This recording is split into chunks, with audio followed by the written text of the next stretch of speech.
সম্মানিত উপস্থিতি, আমি আপনাদের খেদমতে আরজ করতে চাই। আগের মানুষ বলতো নোয়াখালী, কুমিল্লা, ফরিদপুর এই এলাকার লোক চরম আল্লাহ ভীরু, এই কথা বলতো না? আর আমাদের ব্যাপারে আমাদের এলাকার মানুষগুলিকে এই কথা কেন বলে না জানেন কি? তার অন্যতম কারণ হলো আমরা দীর্ঘ সময় ওয়াজ মাহফিলে বিভিন্ন ধর্মীয় অনুষ্ঠানে যে সুবহানাল্লাহ আলহামদুলিল্লাহ বললি মনে হয় যেন মুখে টেপ মেরে রেখেছে, এরকম হয় না?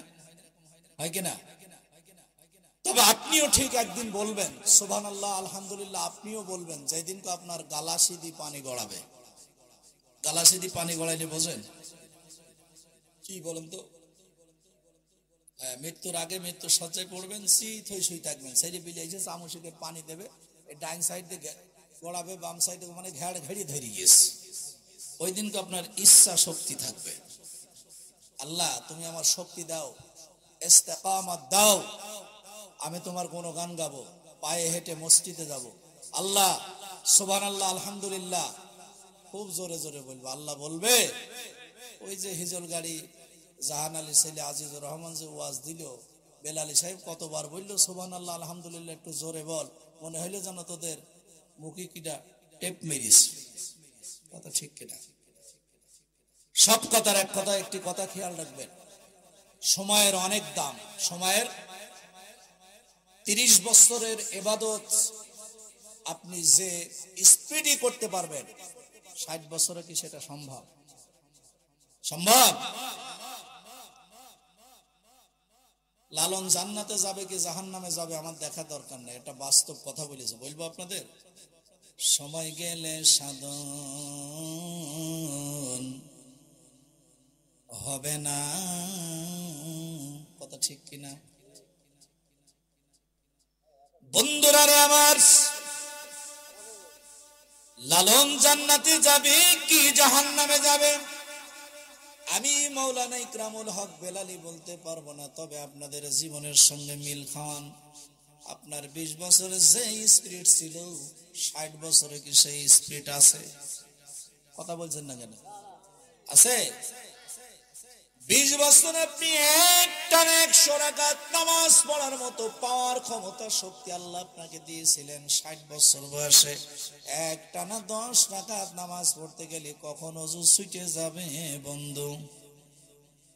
এই জন্য লালন বলে সময় গেলে সাধন হবে না। কথা ঠিক কিনা? যাই হোক, আমি ওদিকে যেতে যাচ্ছি না।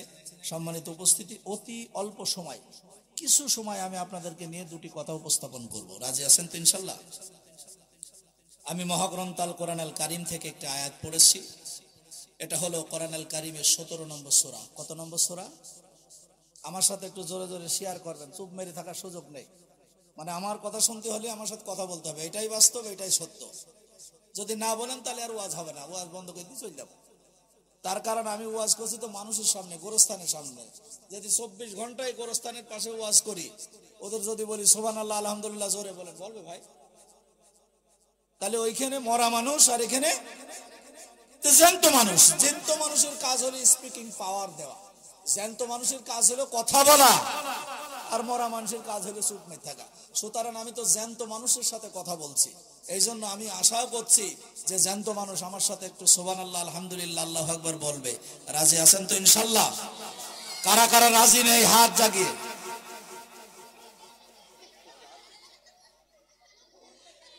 আচ্ছা ঠিক আছে। সম্মানিত উপস্থিতি, জাস্ট একটু বিনোদন, এদিকে তাকান। হ্যাঁ, ভুল হয়েছে। কি হয়েছে?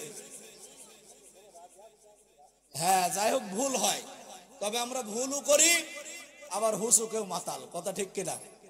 আমরা ভুলও করি, হুসুকেও মাতাল। যাই হোক, মানুষ মাত্রই ভুল হবে, কি হবে?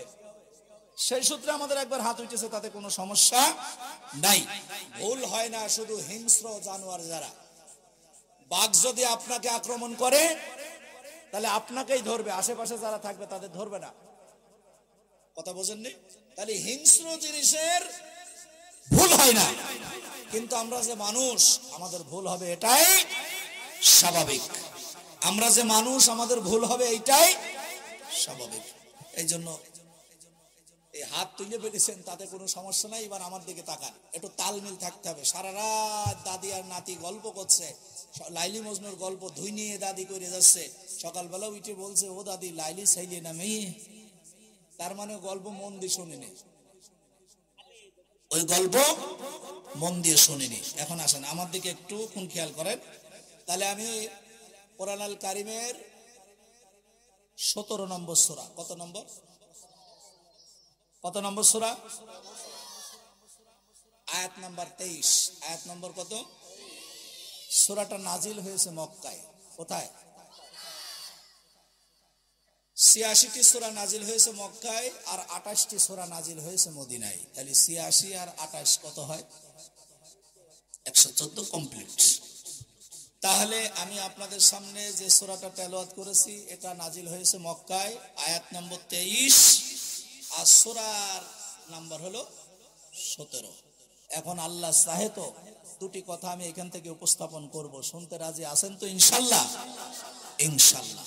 আসেন, আল্লাহ বলেন, আমার সাথে সবাই বলেন, বিসমিল্লাহির রহমানির রহিম।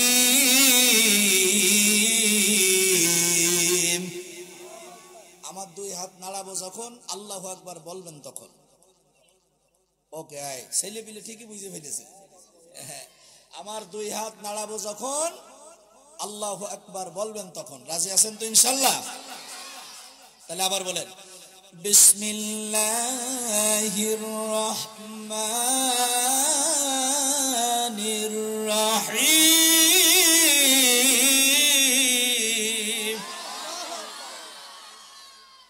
আমরা এখন বিসমিল্লাহির রহমানির রহিম বললাম, বলার সাথে সাথে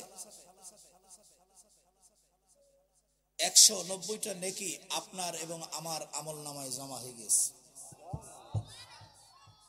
সুবহানাল্লাহ। এখন প্রশ্ন করবেন, হুজুর বিসমিল্লাহ তো জীবনে বহুবার পড়েছি, বহুবার কি আল্লাহ তাআলা নামায় আমলে নেকি দিয়েছে কি? এখন আমরা কোরআন এবং হাদিসের কাছে জিজ্ঞাসা করি। আল্লাহর নবী ডাক দিয়ে বলেন, মান করাল কোরআনা হারফান ফালাহু আশরু হাসানা। আল্লাহর নবী বলেন, আমার উম্মতের মধ্য থেকে কোন উম্মত যদি কোরআন আল কারীমের একটা অক্ষর তার জবান দিয়ে বের করে, আমার আল্লাহ রাব্বুল আলামিন আশরু হাসানা, একটা শব্দ বলার সঙ্গে সঙ্গে আমার আল্লাহ 10টা নেকি বান্দার আমলনামায় লিখে দেয়। বিসমিল্লাহ কয়টা অক্ষর আছে? 19টা। কয়টা? 19 10 কত হয়? তাহলে এই বিসমিল্লাহর ভিতরে 19টা অক্ষর আছে, একটা অক্ষর বললি 10টা নেকি হয়। তাহলে একবার বিসমিল্লাহির রহমানির রহিম বললি কয়টা নেকি হয়? জোরে বলেন। আল্লাহর নবী বলেন, মান কুরাল কোরআন হারফান ফালাহু আশরু হাসানা। পৃথিবীর কোন মানুষ যদি একটা অক্ষর তার জবান দিয়ে বলেন, আল্লাহর নবী বলে তার আমলনামায় 10টা নেকি হয়ে যায়। যেই বিসমিল্লাহ পড়লে 190টা নেকি হয়। সেই বিসমিল্লাহ নিয়ে অনেকেই ফাইজলামি মারে কিনা? ফাইজলামি মারে কিনা এটা এখন আপনারা বুঝতে পারেন। আমি বলবো তারপরে না বুঝবেন, আন্দাজে ঠিক বললি হয়। দেখবেন এক শ্রেণীর লোক আছে এরকম মাল কান্দে নাই নিয়ে আছেন এরকম, যে বিসমিল্লাহর হয় না ওসব দুনিয়া দিলে তামাম, সেই বিসমিল্লাহ বলিয়া মুখের জবান খুলিলেন।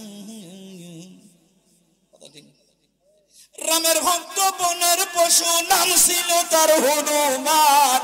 বিসমিল্লাহ বলিয়া মুখের জবান খুলিলাম আমি, বিসমিল্লাহ বলিয়া মুখের জবান খুলিলাম। খুব ভালো করে শোনেন, আল্লাহ রাব্বুল আলামিন ডাক দিয়া বলে, পৃথিবীর মানুষেরা তোরা কি জানিস বিসমিল্লাহর মর্যাদা কত বড়? যেই বিসমিল্লাহকে তোরা নিয়ে কান্দে করে নিয়ে নারিঙ্গি সারিঙ্গি বাজাস। আরে পৃথিবীর মানুষেরা, আল্লাহ রাব্বুল আলামিন বলেন, সূরাতুল ফাতিহা থেকে শুরু করে সূরা নাস পর্যন্ত আমার আল্লাহ 114টা সূরার ভিতরে যা কিছু দিয়েছেন সব কিছু আমার আল্লাহ সূরাতুল ফাতিহা তথা উম্মুল কুরআন সূরা ফাতিহার ভিতরে গোটা সব কিছু বর্ণনা করেছেন। মানে গোটা কোরআন শরীফে যা আছে সূরা ফাতিহার ভিতরে সব আছে। সুবহানাল্লাহ বলেন। আর সূরা ফাতিহা থেকে শুরু করে সূরা নাস পর্যন্ত গোটা কোরআন আল কারীমের ভিতরে যা আছে আমার আল্লাহ বলেন বিসমিল্লাহির রহমানির রহিমের ভিতরে আমি আল্লাহ গোটা কোরআন আল কারীম ভরে দিয়েছি। জোরে বলুন। তাহলে সূরা ফাতিহা সহ গোটা কোরআন শরীফে যা আছে বিসমিল্লাহর মধ্যে আছে। আর বিসমিল্লাহর শুরুতে যে লিখতে বা লাগে আল্লাহ বলছে গোটা কোরআনে যা আছে শুধু ওই বার ভিতরে সব কিছু আমি আল্লাহ দিয়েছি। সম্মানিত উপস্থিতি, কিচ্ছা কাহিনী তো বহুতই শুনলেন, এখন কোরআনের তাফসীর শোনার চেষ্টা করেন। কোরআন যতদিন আপনার সামনে তেলাওয়াত করবে ততদিন পর্যন্ত ওই মসজিদের ইমাম আপনার কাছে ফেরেশতা তুল্য থাকবে।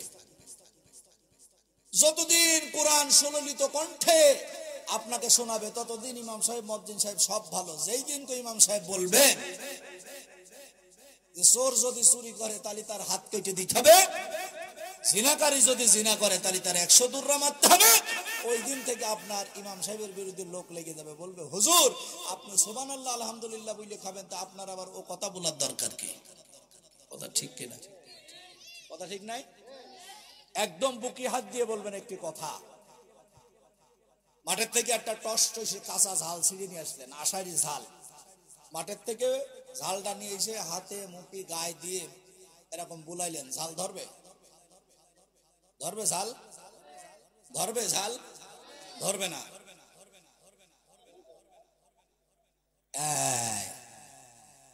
এখন ওই ঝালটা মাঝখান দিয়ে ভেঙে নিলাম, নিয়ে আমি বলছি এই ঝাল টিয়া পাখি ময়না, আমি মাওলানা ইকরামুল হক বেলালি, বাংলার টেকনাফ থেকে তেতুলিয়া, রূপসা থেকে পাথুরিয়া, সিলেটের জকিগঞ্জ থেকে চাপাই নবাবগঞ্জের শিবগঞ্জ পর্যন্ত সারা বাংলাদেশের মুরগির রান একলাই বসান দিচ্ছি।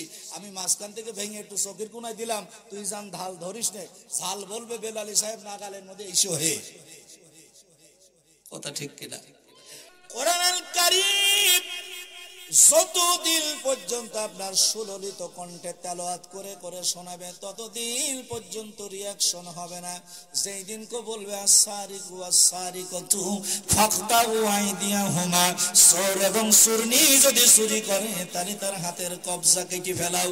এই বিধান এই বিচার যদি কোরআনে থাকে, কোরআনের কথাগুলি যখন মানুষের কাছে উপস্থাপন করবেন তখন দেখবেন ভাঙা ঝালের মতো আপনাকে অ্যাকশন লাগাচ্ছে। কথা বুঝাতে পারিনি মনে হয়। আজকে অনেক কিছুই কানে মুখে লাগবে, কিন্তু লাগলে কিছু করার নেই। ডাক্তার নিয়ে এসেছেন, ডাক্তারের রোগ সারার নিয়ে তো অবশ্যই ইঞ্জেকশন দেবে। কথা ঠিক কিনা? আপনি যদি খালি বলেন দিয়েন না তা হবে না, রোগ সারতে হলে ফুটাতেই হবে। কথা ঠিক কিনা? আসেন 23 নম্বর আয়াত সূরা আল বনী ইসরাইল। সূরাটার নাম কি? আল্লাহ রাব্বুল আলামিন বলেন ওয়াকাযা রাব্বুকা আল্লা তা'বুদু ইল্লা ইয়াহু ওয়া বিল ওয়ালিদাইনি ইহসানা। আল্লাহ রাব্বুল আলামিন বলে বান্দারে শুধুমাত্র কেবলমাত্র তুমি তোমার রবের ফয়সালা মেনে নাও। তোমার রব ফয়সালা দিয়েছেন তোমরা কারোর ইবাদত করো না, শুধুমাত্র কেবলমাত্র তোমার রবের ইবাদত করো। কার ইবাদত? জোরে বলেন। আমরা বালা মুসিবতে পড়লে কার কাছে চাই? জোরে বলেন। আল্লাহর কাছে কবার চাই বলেন তো দেখি। 5 ওয়াক্ত নামাজের ভিতরে যখন দাঁড়িয়ে যায় আল্লাহর দপ্তরে আত্মসমর্পণ করে বলি ইয়াকা না'বুদু ওয়া ইয়াকা নাস্তাঈন।